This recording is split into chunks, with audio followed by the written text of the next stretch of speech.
ప్రభునామన లెంటులోని మొదటి వారంలో చేరిన ప్రతి బిడ్డకి ప్రభుత్వం వందనాలు చేసే వందనాలుగా మీడియాలో వచ్చే good morning I love you. ఇది చాలా మంచి సమయం, 7 గంటల సమయం. అదే కాలంలో మన ఇండియాలో భారతదేశంలో చక్కగా ఉన్నాం. కొంతమంది రాత్రులు 8వ తేదీలో ఉన్నారు ఈవినింగ్. కొన్ని దేశాల్లో I'm very happy about Saturday also. మేము వీకెండ్స్లో మేము చూస్తున్నాం చెప్పినప్పుడు సంతోషించాం. అలాగే యూకే, అలాగే మరి బిడ్డలందరికీ నేను పేరు వందనాలు తెలియజేస్తున్నాను. ఎక్కడున్నా కూడా మన భారతదేశ సాంప్రదాయాల్ని, భారతదేశ క్యాలెండర్స్ని, భారతదేశపు వాక్యాలని మన ఇంటి దగ్గర ఉన్నట్టుగా మీరు భావిస్తున్నప్పుడు నేను మీకు శుభాలు తెలియజేస్తున్నాను. అదర్ స్టేట్స్ వారికి కూడా నేను ప్రత్యేకంగా అన్ని జనులు, నా సహోదరులు ఈ ఇచ్చావరకాలకు సంఘం నుండి వింటున్న వాక్యం వింటున్న సహోదరి మండలారా, మీరు మీ స్థలాల్లో మరి బైబిల్ గ్రంథంతో ఉండండి. దయచేసి ఎప్పుడైతే మన వాక్యం కొద్ది నిమిషాలు అంటున్నామో మన బైబిల్ గ్రంథంతో ఉన్నప్పుడు మనకు అది ఆశీర్వాదం తెలియజేస్తున్నాను. 44వ కీర్తన మొదటి వచనం చదువుకున్నప్పుడు, దేవా పూర్వకాలమున మా పితరుల దినములలో నీవు చేసిన పనిని గూర్చి మేము చెవులారా విని ఉన్నాము. మా పితరులు చాలా చిన్నపిల్లలు ఏది చెప్తే అది వింటారు. చిన్న పనులు పడుకున్నాం. ఆకాశవాసులారా యెహోవాను స్తుతించుడి,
కాలంలో దేవుణ్ణి స్తుతించాలి.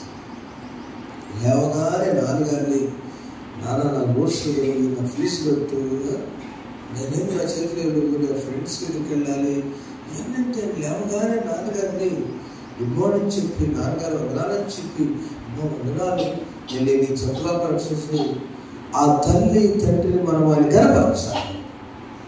తర్వాత మన అవసరాలు అవునా? ఉదయం లేవగానే అవసరం అడిగితే మనం సంతోషంగా లేవగానే అడుగుతున్నాను. Praise the lord, praise the lord. Praise is magnificence. తన ఘనతను బట్టి, తన గొప్పతనం ఏంటి? సృష్టమా ఎంత గొప్ప దేవుడు. నిద్రపోతున్నాడా? నిన్ను కాపాడేవాడు కొనుకాడు. పితరులు ఏమి వివరించారు? దేవా, ఈ కోరహ కుమారులు వారి నాన్నగారు చెప్పారు, చాలాసార్లు మీకు చెప్పారు. వారి నాన్నగారు దేవాలయంలో బ్యాండ్ వాయించాడు, సంగీతం వాయించేవాడు. వాళ్ళ కొడుకులకి ఏం చెప్పాడు ఆయన? అందుకోవాలి రాశారు. మొదటి వచ్చిన పూర్వకాలమున మా పితరుల దినములో నీవు చేసిన దాని గురించి మేము చెవిని చెప్పకపోతే ఎలా తెలిసింది? ఎలా చెప్పండి? నిర్గమకాండం 12వ అధ్యాయం 24 ఏం చేశాడు దేవుడు పూర్వకాలంలో? ఆయన ఎన్నో కార్యాలు చేశాడు. నిర్గమకాండం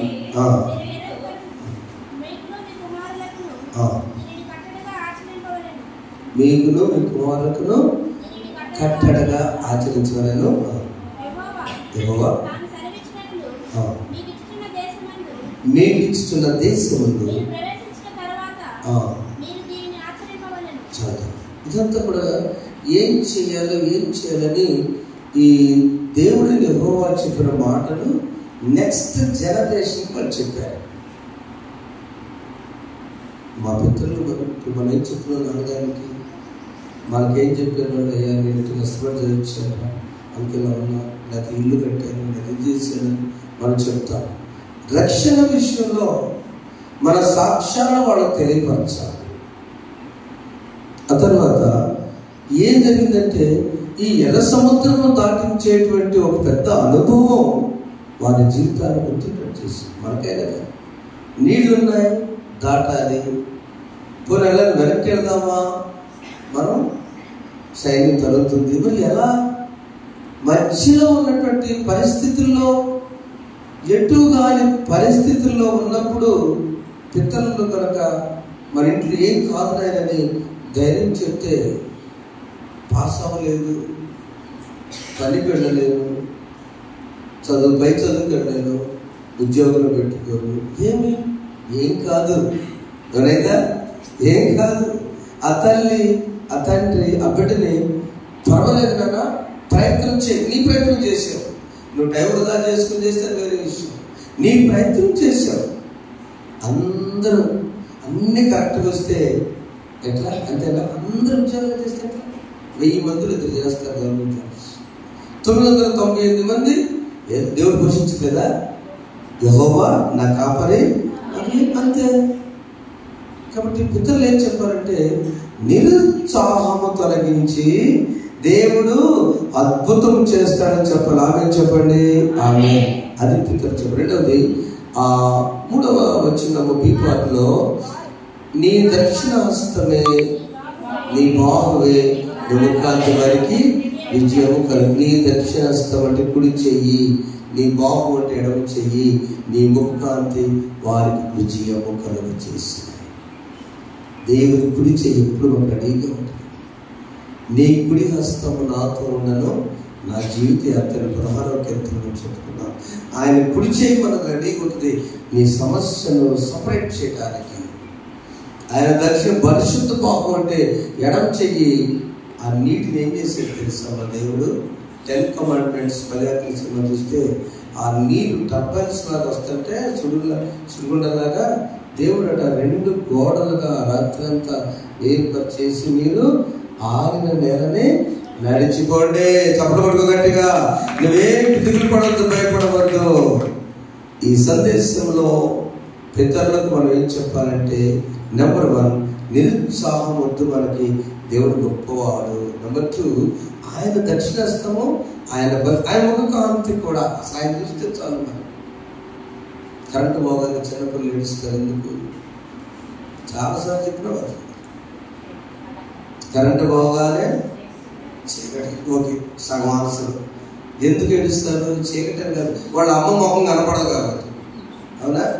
వాళ్ళ అమ్మ మొహం కనపడడం సేపు బాగుండదు బండి. వాళ్ళ అమ్మ అటు ఇటు ఎత్తుకున్నా కూడా ఆ సైకిల్ అది చూసి మొహం కట్టగలేదే. ఒకసారి ప్రశాంతంగా దగ్గరికి వచ్చింది, ఒక్కసారి మొహం చూసి మామూలు గడవలేక వీడు మొహం ఉంటుంది అనుకోరు కదా. అంటే ఏంటంటే తన రోజు చూసేటువంటి ఆ ముఖము ఇది కాదని తెలిసినప్పుడు దేవుని ముఖ కాంతి. ఉదయాన్న ఏ వాట్సాప్ చూడకూడదు ఎక్సెప్ట్ వాక్యం. మనం చాలా బిజీ, కాల్స్ ఉంటుంది. యాక్చువల్గా మనం చేసే ఇంజనీర్ కొంచెం బిజీగా ఉన్నాడు అంటూ plus thank you your busy. I know that ఇంట్లో శుభకార్యం జరగడం అయినా కూడా ఈలోపు నేను వేరే రెడీ చేసి పంపిస్తున్నా కదా. ఈరోజు వాక్యం ఏంటి? నిత్యము నీ కుటుంబం ఆశీర్వదించబడుగా పంపించాను. ఆయన ముఖంగా అనిపించుతాం. అప్పుడు దేవుడు అనుకుంటాడు. చూడండి ఇక్కడ దినమెల్ల మేము దేవుని యందు ఆశపడుచున్నాము. ఈ నామం బట్టి మేము నిత్యము కృతజ్ఞతలు చెల్లించాము. This is a Christian believer చేయాలి. మొదటిగా మనమేమో తెలుసుకున్నాం, మన పిల్లలకు చెప్పాలి. నిరుత్సాహం ఉండకూడదు, వారిని ఉత్సాహవంతులుగా చేయాలి. మనం ఉత్సాహించబడాలి. 40 దినములు ప్రభు దీక్ష నాకేమైందండి, ఏం కాదు, ఉత్సాహం, no discouragement in any aspects. ఏ విషయాల్లో కూడా నిరుత్సాహం ఉండకూడదు. నెంబర్ 2, ఆయన మనకు ముందుండి పూర్వకాలం ఏం జరిగించాయంటే పరిశుద్ధ బాహు దక్షిణాస్త్రం పెట్టి ఆయన చూస్తున్నప్పుడు మోషే దేవుని వైపు చూచాడు. ఆయన కర్ర తీసుకుని అదే విజయం కలెక్ట్ చేశాడు.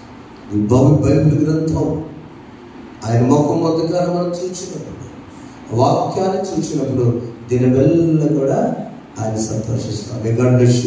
దేవుడు దీవించును గాక. ఆమేన్. మనందరం కలిసి ఆ పల్ల పాడలేదు. దిన మెల్లనే పాడిన కీర్తించిన నీరుణము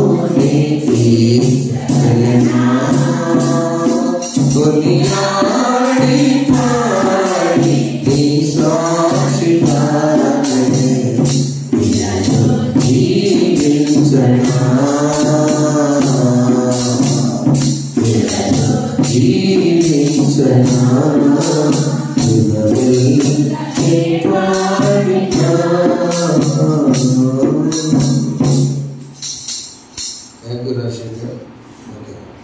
నేను నిద్రపోను, వాడు నిద్రపోను.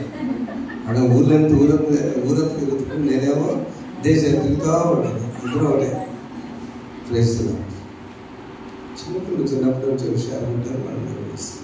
కాబట్టి మన జన్మంతా కూడా ప్రభువుని మనం ఆరాధిద్దాం, మన బిడ్డలు చెబుతాం, సాక్షాత్ చెబుతాం, బలపడతాం. ఎక్కడ కూడా నిరుత్సాహం. ఎగ్జామ్స్ ముందే చెప్తున్నాం, I wish you all the best. ఒకవేళ ఫెయిల్ అయినా ఏం కాదు, దాని గురించి ఎక్కడ కూడా నిరుత్సాహం. దేవుడు మళ్ళీ అవకాశం ఇస్తాం. ఫెయిల్ కాదు అయితే ఏం కాదు, భయపడవద్దు. జీవితంలో ప్రయత్నాల్లో ఎందుకు ఇలా జరిగిందని నడుపుతున్న శ్రమకాల్లో నో డిసప్పాయింట్మెంట్. నా ప్రభు నాకు ఉన్నాడు, దీనివల్ల ఆయన ముఖం చూస్తా, ఆయన చేయండి నాకేం కానీ ముందుకు అలా అనిపించడానికి పరిశుద్ధాత్మ సాయం చేయడం కాక. ఆమేన్. అందరూ కలిసి యేసుని కొరకై ఇలా జీవించిందనే పాట 66వ నంబర్ పాట పాడుకుందాం. ఈనాడు శోధనల బాధలు ఎన్ని వచ్చినా కూడా ప్రభు మన కొరకు వాటిని భరించి ఉన్నారు కాబట్టి 166 166 నంబర్ పాట. యేసుని కొరకై ఇలా జీవించిన భాసుర ఒకటే నన్ను దినము. యేసుని కొరకై ఇలా జీవించిన భాసుర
చేస్తున్నాం.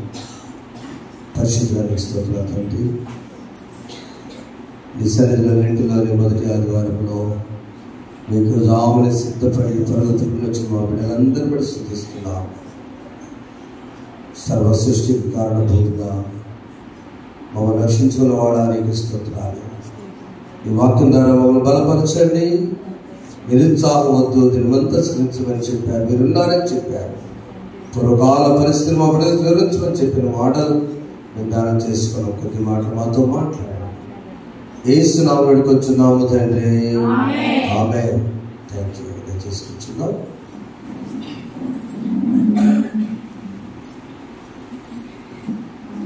ప్రభునందు ప్రియమైన దేవుని బిడ్డలారా, ఈ లెంట్లోని మొదటి ఆదివారంలో మనందరూ ఉన్నాం. చాలా ప్రాముఖ్యమైనటువంటి వారాలు ఇవి. 4 వారాలు లేక 5 వారాలు కూడా దేవునితో మనము చిగురించే వారాలు. లెంట్ అంటే చిగురు. చిగురు వచ్చినప్పుడు ఒక ఆనందం వస్తుంది.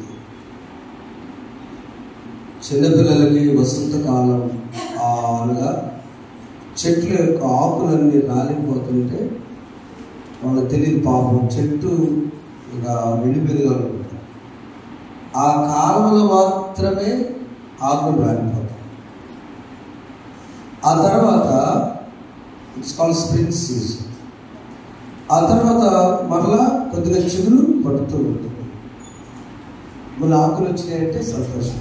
వారికి వయసు వచ్చినది కాబట్టి తెలియదు. పెద్దవారికి తెలుసు ఈ సీజన్లో ఆకులు రాతాయి, ఈ సీజన్లో ఆకులు వస్తాయి. మరొక అర్థం, క్రైస్తవ జీవితాల్లో శ్రమల కాలము శాశ్వతము కాదు. ఆ శ్రమల కాలం తర్వాత మరలా మూడు బారిన ఆ ముద్దు నుంచి మరలా చిగురు వస్తుంది. మూడవది చూసినట్లయితే స్టంప్ అంటారు. అనగా ఒక చెట్టును కొట్టినప్పుడు వేళ్ళు ఉంటాయి. ఆ చెట్టుని ఇలా కోసుకుంటూ వెళ్ళి దాన్ని తీసుకుని కలపమ్మిన తర్వాత ఒక ప్రక్క నుంచి ఒకటి వస్తూ ఉంటుంది. సెంటర్లో వచ్చినారు కదా, ప్రక్కన ఆ చెట్టు ప్రక్క నుంచి ఒక చిన్న పిలకలాగా వచ్చి మళ్ళీ కొన్ని దినాల తర్వాత, కొన్ని సంవత్సరాల తర్వాత చూస్తే ఆ చెట్టు ఎంత బలంగా ఉన్నదో అలా కూడా మన దగ్గర చాలా గంగిరేగి చెట్లు కానీ చాలా చెట్లు ఉన్నాయి. ప్రేమల కనిపెట్టారా, ఈ లెంట్ సీజన్ లేక శ్రమల కాల ధ్యానాలు ఎప్పుడైతే మనం ధ్యానించుకుంటున్నామో we have to believe that there is life. మనం నమ్మవలసినది చెట్టు చనిపోలేదు, చెట్టు చిగురిస్తుంది. ఇది నిమిషము శోధనను జయించాలి, వేదనను భరించాలి, ఆనందం పొందాలి. అన్నిట్లా శోధనను జయించాలి, వేదనను భరించాలి, ఆనందం పొందాలి. అంటే రెండే ఆకలి అక్కడ.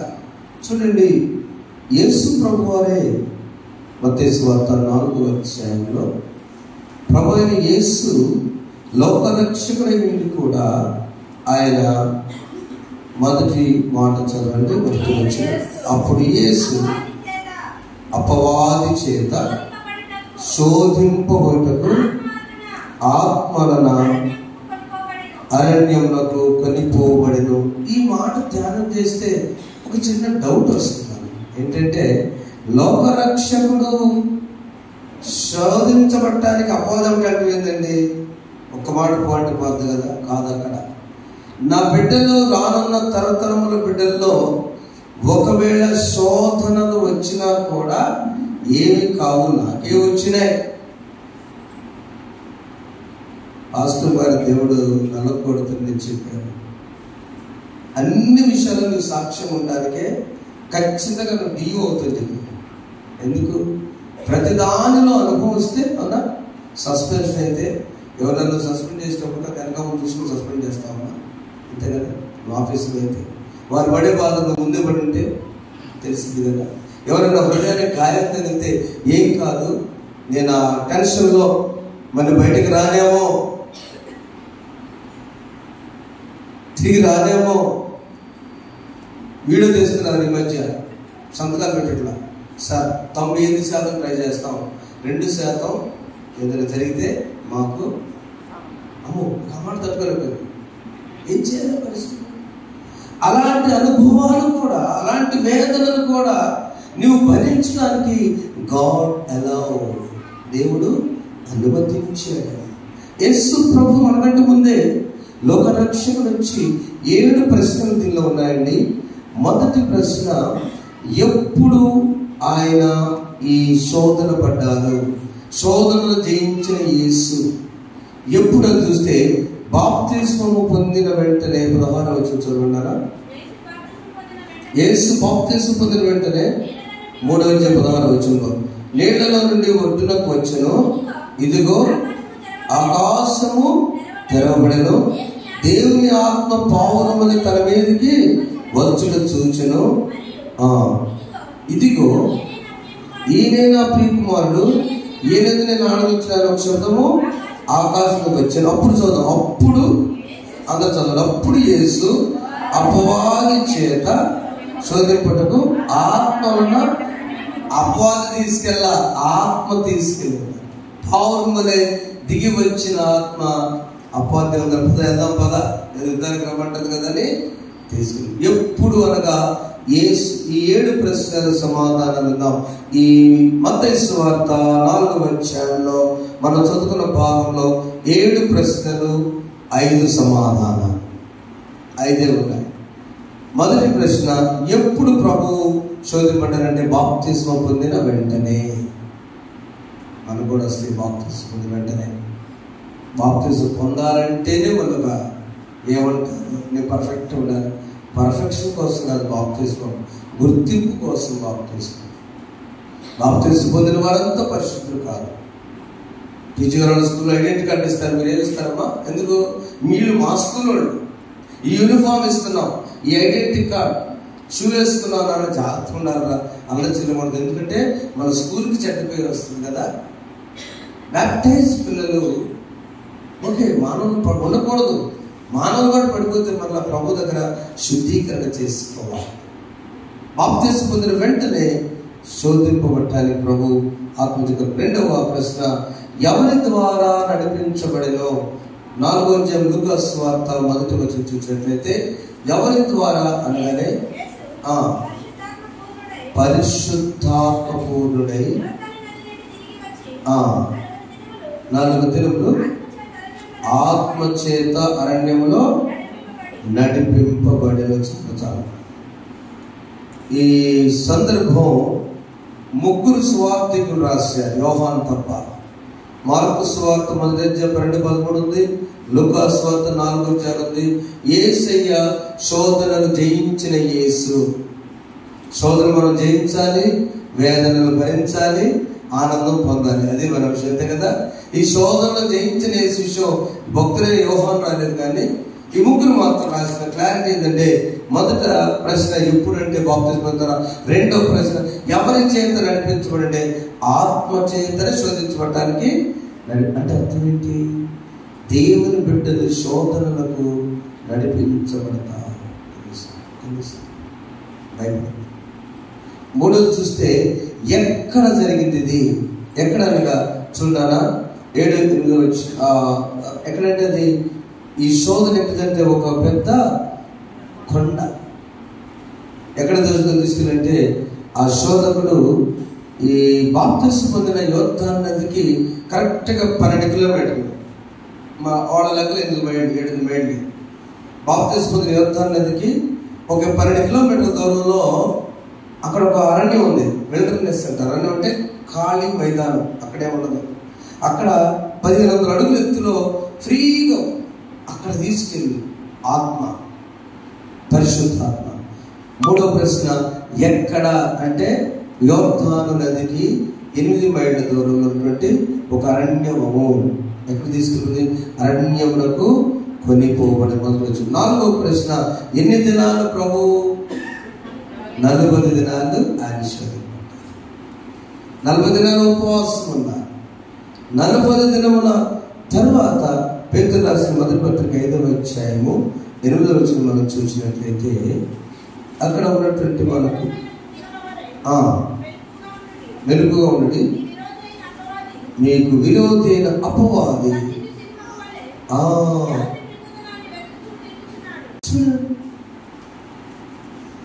ఈ అపవాదట గర్జించి సింహంలో ఎవరు మింగుదా అని తిరుగుతున్నాడు.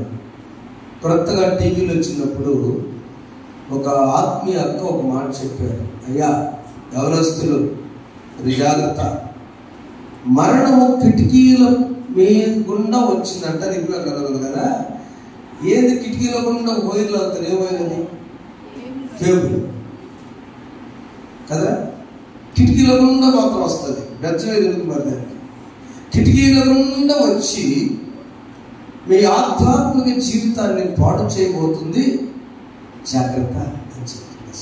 నాకు బాగుంది. మరణం ఎందుకు వచ్చిందట? బలవాడిగా ఈ శారీరక మరణం కాదు, నీ ఆత్మీయ జీవితాన్ని బ్రేక్ చేసేది అదే స్పిరిచువల్ డెత్ దారి తీస్తుంది. దేవుని ఆత్మ కలిగి నమ్మిబడు విశ్వాసి శోధనలు పట్టడానికి ఉన్నప్పుడు పరిస్థితుల్లో ఈ టీవీల ఎఫెక్ట్ చాలా కుటుంబాలు వచ్చింది. చాలా యవనస్తులే కాదు, పెద్దవారే కాదు, చిన్నవారు టీవీ చుట్టూ తప్ప నేను టీవీలు మాత్రం కాదు. ఈ అపవాది ఎవరిని మింగుతున్నా ఆత్మీయంగా సంతోషంగా ఉన్నటువంటి కుటుంబాన్ని ఎవరిని మింగుతున్నా, ఒక 5 కుటుంబాన్ని ఫ్యామిలీ కలిసేస్తే వెంటనే అపవాది సోదరే, తల్లి తండ్రి బిడ్డలతో ఆనందంగా దేవునికి వచ్చామయ్యా, దేవుని తల్లి బాగున్నా అనండి సోదరే. మన నోరే భయం, మన నోరు కూడా చాలా డేంజర్ నోరు. నా నోరు కూడా మంచిది. చిన్నబాబు కడుపులో తింటున్నాడు, నేనంటే పెద్దోడు సరే తింటాడు, చిన్నోడు బాగా తింటాడు అన్న. వాడు అప్పుడు ఈరోజు కూడా సరే తింటాడు. చూసాను నిజం. అంటే మన నోటి పవర్ కూడా నాకు ఎంత పెడతానో నాకు వద్దులేడు, ఎంతో బాగా తినేవాడు. ఏంటి అంటే నీ పవర్ కూడా చాలా డేంజరే. అయ్యో నేను ఎప్పుడు బాధపడతాను, ఎందుకన్నా ఆ నోరు అనుకుంటే పెద్దవాడు తింటేదంటే బాగా, వీడు బాగా తింటున్నాడన్న మాట. అపవాది ఎవరిని మింగుతున్నా అని వచ్చి సెర్చ్ చేస్తున్నప్పుడు మనం శక్తివంతులుగా ఉండాలి. యేసుని కొరకై ఇలా జీవించే బాసురముగనే నన్ను దినము.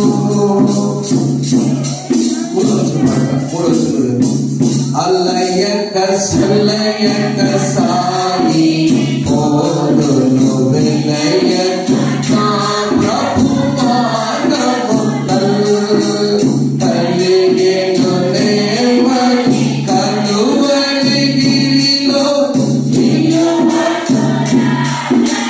చిందించిన ప్రభు యేసుని కొరకై ఇలా జీవించే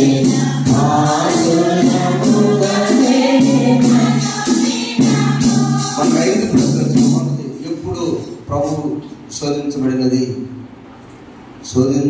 యేసు, శోధనలు పొందిన యేసు, ఈ యొక్క శోధన జయించిన యేసు మొట్టమొదట బాప్తిజం పొందగానే శోధన వచ్చింది. రెండవది ఎవరి చేత ఆత్మ ద్వారా నింపబడ్డారు. మూడవది ఎక్కడ బాప్తిజం పొందిన స్థలానికి ఒక మంచి 15 అడుగులు అరణ్యంలో. నాలుగవది ఎన్ని దినాలు? 40 దినాలు. ఐదవది ఎవరి చేత? ఒక శోధకుడి చేత కదా, శోధన అపవాదం. ఆరో ప్రశ్న, ఎన్ని విధాలుగా అంటే ఇప్పుడు మనకు తెలుసు 3 విధాలుగా శోధించబడ్డారు. 3 విధాలు. నెంబర్ 1 ఆల్రెడీ నేను బస్సు గారు చెప్పాను, మళ్ళా తెలియజేసి. నెంబర్ 1 ఏంటంటే ఆ శోధకుడు ఆయన దగ్గరికి వచ్చి 3వ వచనము వచ్చి నీవు దేవుని కుమారుడు అయితే ఈ రాళ్ళు రొట్టెలు అన్నట్లు అందించాలి. మొట్టమొదటి ఆయన దేని బట్టి శోధన చేస్తున్నాడంటే ఈ రాళ్లను రొట్టెలుగా మార్చడం. శరీరాశ. ఆ శరీరం ఒకవేళ బలహీనపడుతున్నామని శరీరాశ. కొత్తగా ఫాస్టింగ్ ఉన్నప్పుడు రాత్రులు అటు స్కూల్ వేసుకున్నాను. ఆకలి అయితేగా అలవాటు వాళ్ళ బండి తిట్టగైన వాళ్ళు 2012లో నుంచి దేవుని కృపలగా అలవాటు అయినప్పుడు శరీరము బలహీనపడుతున్న పరిస్థితుల్లో ఒకవేళ ప్రభు మనకి శక్తినిస్తాడు. రెండవ శోధన ఈ శరీరాశ మనం చదువుకున్న చాలాసార్లు ముందుకెళ్తున్నాను. ప్రభువు మనుష్యులు రెట్టువలు మాత్రం కాదు కానీ దేవుని నోటి నుంచి వచ్చు ప్రతి మాట వలన జీవిస్తారని చెప్పారు. రెండవది నేత్రాశ. 5వ ఆలోచన చదివాన అంతటా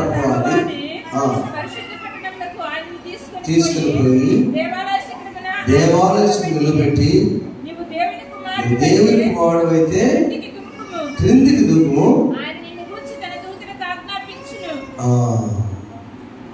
అసలు దేవుని కుమారుడు అని డౌట్ తేటండి. అసలు నువ్వు దేవుని కుమారుడు అయితేనే ఒక డౌట్ క్రియేట్ చేసిన. దేవుని కుమారుడు అయితే కిందికి దూకు. నువ్వు దూకితే చెప్తే నేను చేసేదేంటి? నేత్రాశ.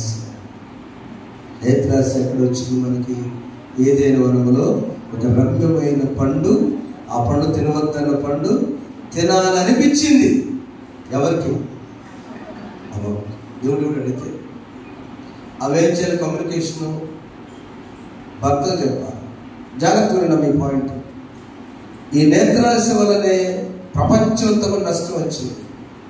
దావీదు కూడా నేత్రాశ వల్లనే దేవుని నుంచి దూరం అయిపోయాడు. నేత్రాశ.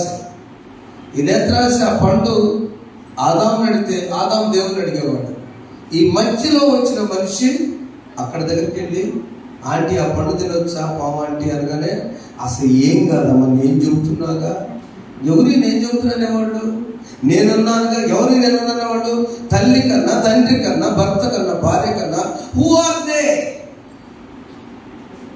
మన ఫ్యామిలీలో, మన కుటుంబాల్లో నేనున్నాను కానీ అనేవాళ్ళు ఎవరో?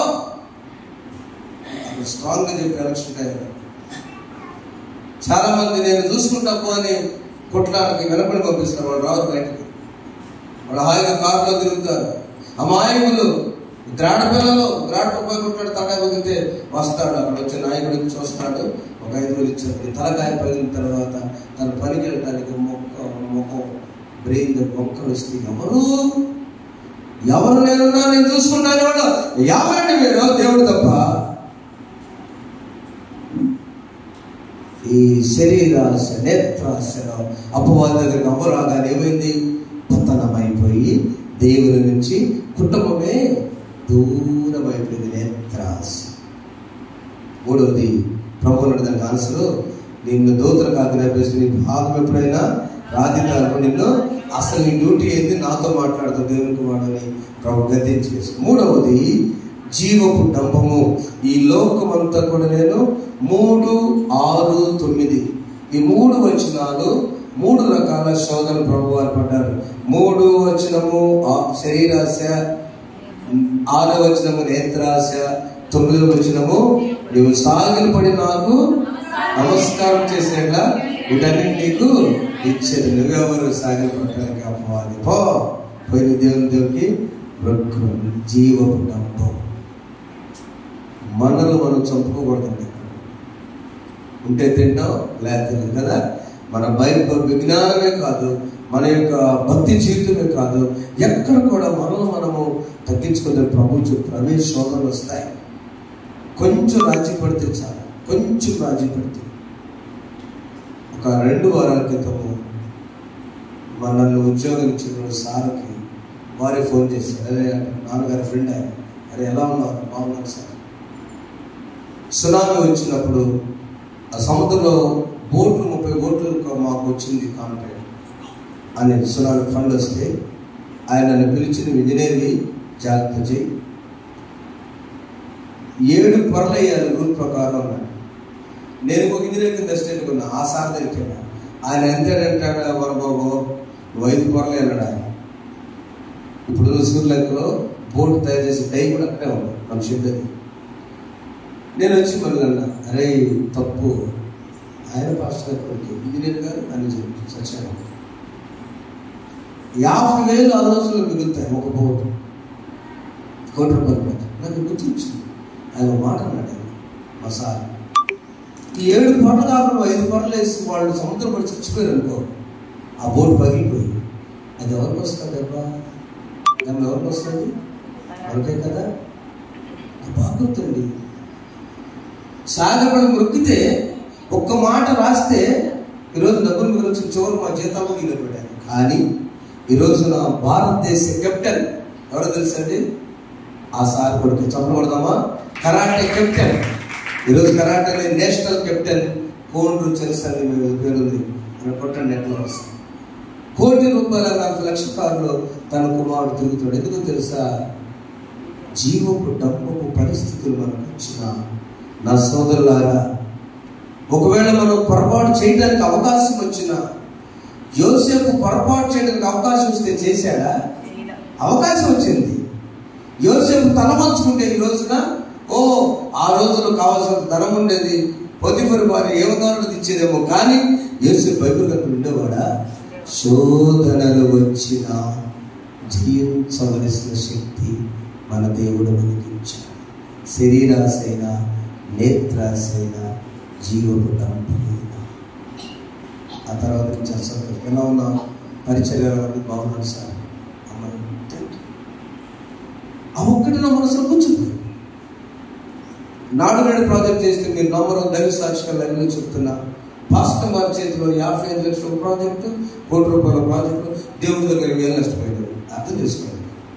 అమ్మగారు అంత భయస్తుంది, అంత కరెక్ట్ పర్సన్. ఆ గ్రామం ఎందుకంటే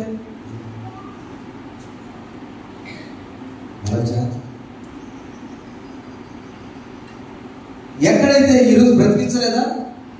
ఒక 50,000 లక్షలు మనం బ్రతికించిందా?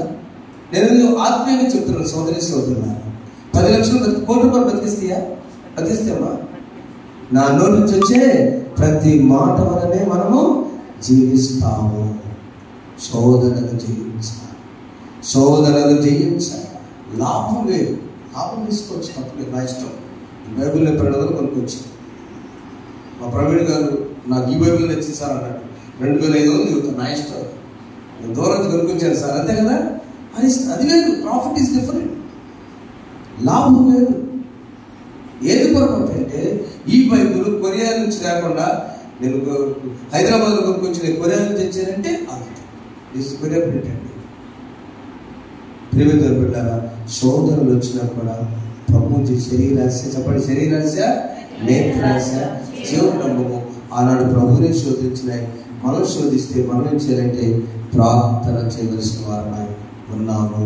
రెండో భాగం మనం చూసినప్పుడు, ఎప్పుడైతే శోధనలు ఎన్ని విధాలుగా ఇవన్నీ జరిగి చివరిగా శోధన ఫలితము ప్రభువారు ఆశీర్వాదాలను పొందినట్లుగా బైబిల్ గ్రంథంలో మనం చూస్తున్నాం. శోధన ఫలితం ఏంటంటే ఆయన మనకు రక్షణ కలిగించారు. 7వ ప్రశ్న, శోధన ఫలం ఆయన రక్షించారు. అందుకని మనం ఏం పాడుకుంటామంటే, శిక్షకు పాత్రుడనయ్యా రక్షణ తెచ్చితివయ్యా, ఆశాయ భాగ్యమునియా, మోక్షమును తెచ్చివయ్యా, ఆరాధిని యేసయ్యా, కృప చూపినో. శోధనలు ఆయన తెలిస్తే వేదనలు కొన్ని ఉన్నాయి. వేదనలు అంటే ఎవరు చెప్పుకునేది కాదు. శోధనలు అయితే బయట కనపడతామా? వేదనలు ఉన్నాయి. వేదనలు భరించాలి. మొట్టమొదటి వేదన భరించిన అబ్రహాము ఆదికాండం 2:1 ఆయన పరిశోధింపబడ్డాడు. ఆ సంగతి జరిగిన తర్వాత అబ్రహామును ఎంత వేదన అంటే అసలు పిల్లలు లేకపోయినా బాగుండేది. 100 సంవత్సరాలు పిల్లలు ఇచ్చినప్పుడు కొంతమంది మనం చెప్తున్నారు, అమ్మ మీ సంతానం ఏంటంటే, అయ్యా 5 యాక్చువల్గా ఒకటి గర్భంలోనే 4 లెక్కేసుకున్నా. ఓకే, అలా గర్భంలో శానా గర్భంలో పోయినా బాగుండేదేమో. కానీ 22 సంవత్సరాల వయసు వచ్చిన తర్వాత తన రూపాన్ని చూసుకుంటూ ఎంజాయ్ చేస్తూ నా కొడుకు పెళ్లి చేయాలనుకున్నప్పుడు అబ్రహాముకు వచ్చిన పరీక్ష ఏ విధమైన వేదనది? నీకు ఒక్కడై ఉన్న కుమారుడు. రెండోది దేవుడు మరీ గుచ్చుకుచ్చాడు, నీవు ప్రేమించుచున్నా నా తీసురాయ్యా. తెగ ముడుచుకుంటున్నావే, ఎంత వేదన. ఒకసారి ఆ టార్చర్ ఆలోచించండి. మన పిల్లలు బాగుంటే మన కమ్మ పొలవద్దు వస్తాం, అర్థం చేస్తామా? పిల్లలు హాస్పిటల్ అంటే నో, ఇట్ ఈస్ ఇంపాసిబుల్.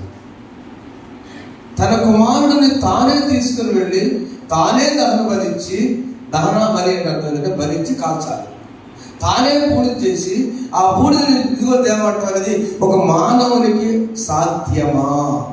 కొంచెం ఇట్ ఈస్ ఇంపాసిబుల్, అసాధ్యం. వేదన. అబ్రహాము వేదన పడ్డాడు. ఏమి మానసిక వేదన! నేను ఎలా పరిశోధించు? దేవుడు అబ్రహామును పరిశోధించిన మానసికంలో పరిణమించిన నీకు ఒక్కడైన కుమారుడిని విరిదియా ఎంత దేవునికి నీవు ఆ చిన్నమైన మీద చేయము, అతను ఏం చేయము. నీవు నీకొక్కడైనా నీ కుమార్ని నాకు వెనుదీయలేదు కనుక నీవు ఆ మాట కాల్చాలని తీసుకు, నీవు దేవునికి భయపడు అని చాలా పరిశోధింపబడాడు.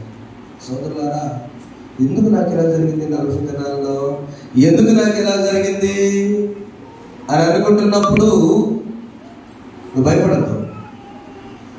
కారణం, నువ్వు పరిశోధించబడ్డావు. దేవుడు రీసెర్చ్లో, పరిశోధన రీసెర్చ్, ఆ రీసెర్చ్లో నువ్వు గెలిచావు. తప్పుడు కొట్టుకో ఒకసారి, గట్టిగా కొట్టుకో. అబ్రహాము మానసిక వేదన నువ్వు పడుతున్నావు అంటే భయపడమాక. You are in the god's research. రెండవది, దావీదు శోధింపబడ్డాడు. అబ్రహాము పరిశోధించబడ్డాడు, దావీదు శోధించబడ్డాడు. దినవృత్తాంత గ్రంథం 21 తర్వాత చేసుకున్న టైంలో తల్లి దావీదు పరిశోధించబడ్డాడు. 3 భక్తులని యోబు పరీక్షించబడ్డాడు. యోబు గ్రంథం 11 యోబేమో 3 మాటలు వేరండి. అయినను నీ చేతి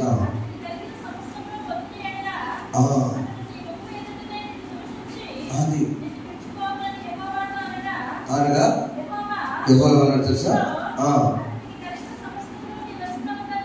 అతనికి కలిగిన సమస్తము నీ వశంలో ఉన్నది.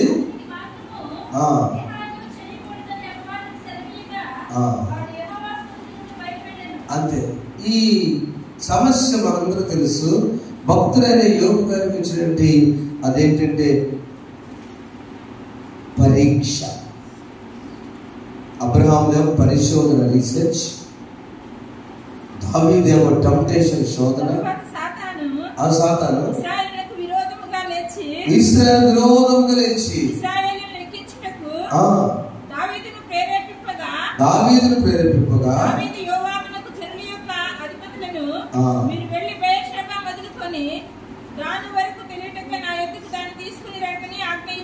అంతే. అపవాది అక్కడ కూడా ఏం చేస్తాడంటే టెంప్ట్ తీసింది. ఎట్లా గట్ట చేయకుండా నిర్ణయం చేయబట్టే దావీదు అక్కడ పడిపోలేదు. యోబు శ్రమల్లో పడిపోలేదు. పరీక్ష. సోదరులారా, దేవుని రీసెర్చ్లో నువ్వు ఉన్నామేమో, దేవుని పరీక్షలో నువ్వు ఉన్నామో, దేవుడు అనుమతించిన శోధనలు నువ్వు కూడా ఆన్సర్ ఏంటంటే ఏమి కాదు అని ఆన్సర్. పౌలు గారు ఒకసారి కొరింథీయులకు రాసిన 2వ పత్రిక మనం చూస్తే వివిధ వాక్యాల్లో పౌలు గారు ఎన్నో శ్రమలు పడి, ఎన్నో మాటలు, అయ్యో ఇదే మిక్కిలి అనుకూల సమయం. 2వ చదవండి. అనుకూల సమయమందు నీ మొరను ఆలకించితిని, రక్షణ ముందు నేను ఆదుకుంటుని చెప్పుచున్నాడు కదా. ఇదిగో ఇప్పుడే మిక్కిలి అనుకూల సమయము, ఇదే రక్షణ దినము. 4 వచ్చిన శ్రమల ఎందును, ఇబ్బందుల ఎందును, 3 ఇరుకుల ఎందును, దెబ్బల ఎందును, చెరసాల్లోను, అల్లల్లోను, ప్రయాసలోను, జాగములను, ఉపవాసంలోను మిగుల ఓర్పు గలవారమై. 9 విషయాల్లో వాళ్ళు ఓర్పుకున్నారు. 9 ఆస్పెక్ట్స్. 9 విషయాల్లో కూడా ఇవన్నీ మనం తీసుకుంటే మనకి ఏదో టచ్ అయింది. వీటన్నిటిలో కూడా నేను ఓర్పుగా ఉన్నాను. ఇప్పుడు ఏమన్నా అంటే 6వ వచనం, పవిత్రత, జ్ఞానంతోను, దీర్ఘశాంతంతోను, దయతోను, పరిశుద్ధాత్మల, నిష్కపట ప్రేమతో, సత్యవాక్యంతోన దేవుని బలము నీతిని ఆయుధములు కలిగి ఘనత నేను పొందుచున్నాను, మేమే మెప్పించుకొనుచున్నాము. 9 విషయాల్లో ఓర్పుగా ఉంటే 7 విషయాలు దేవుడు నీకు చేసింది. తర్వాత చదువుకోండి, చాలా ఇంపార్టెంట్ టెక్స్ట్.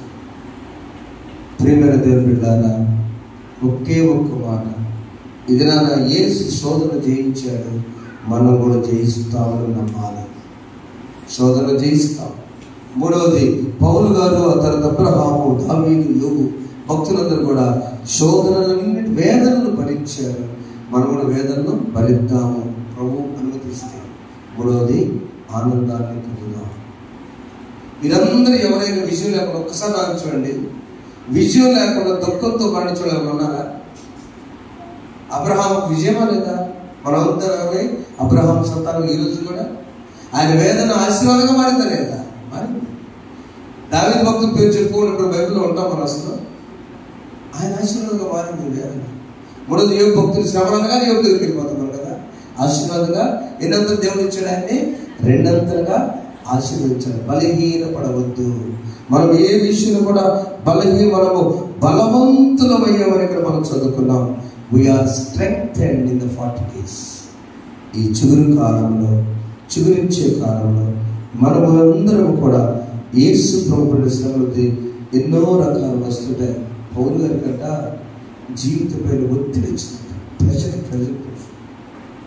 రెండవది, తప్పించుకోలేనటువంటి వీలు కాని పరిస్థితులు వచ్చినాయి.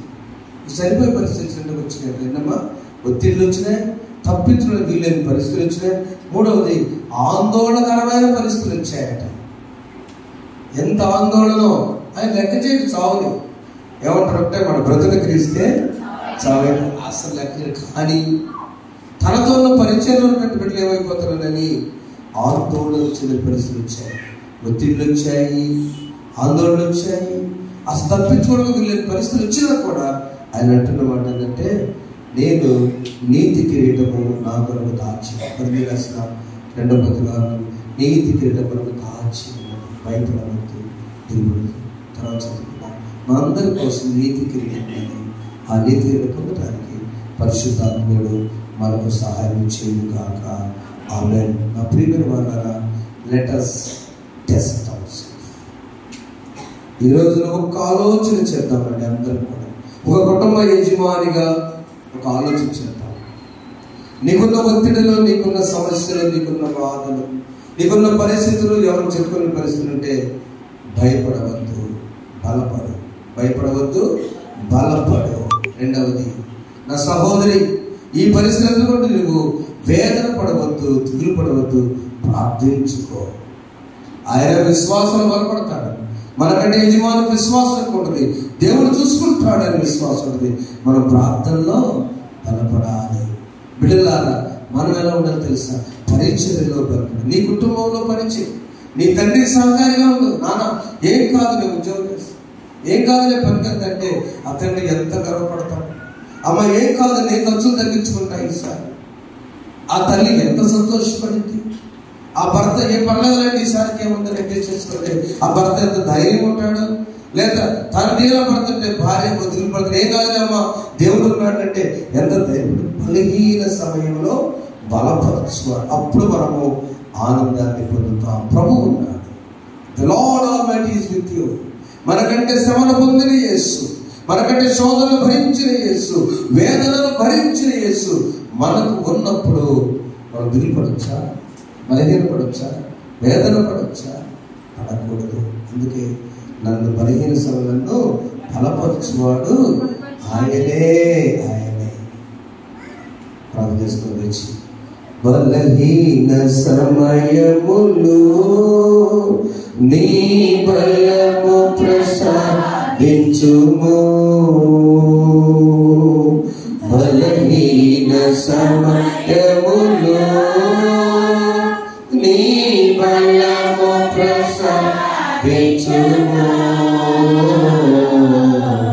జీవనదిని నా హృదయములో ప్రవహింపచేయుమయా జీవనదిని నా హృదయములో ప్రవహింపచేయుమయా. మూడేపుడు శోధనలు జయించుదాం, వేదనలు భరించుదాం, ఆత్మీయానందాన్ని పొందుకుందాం. పరిశుద్ధులకు స్తోత్రం. మీరే శోధనలు జయించారు.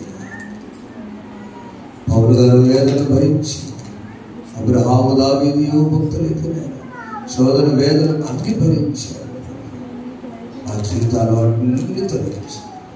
నీతి కిరీటం ఉన్నది ఆత్మీయ ఆనందం పొందుకునే వారిగా ధైర్యాన్ని, స్థైర్యాన్ని, బలాన్ని దయచేయమని యేసునామములో కొంచెం తండ్రి. ఆమేన్. సమస్త గ్రహం నుంచి దేవుని సమాధానం ప్రభువైన యేసుక్రీస్తు మీ హృదయంలో మీ తరపున కావాలని గాక. ఆమేన్. నీకు నా ఇష్టము మరియు దైవ పాలనలు విరిగిన యెహోవా దేవా విరిగి నలిగిన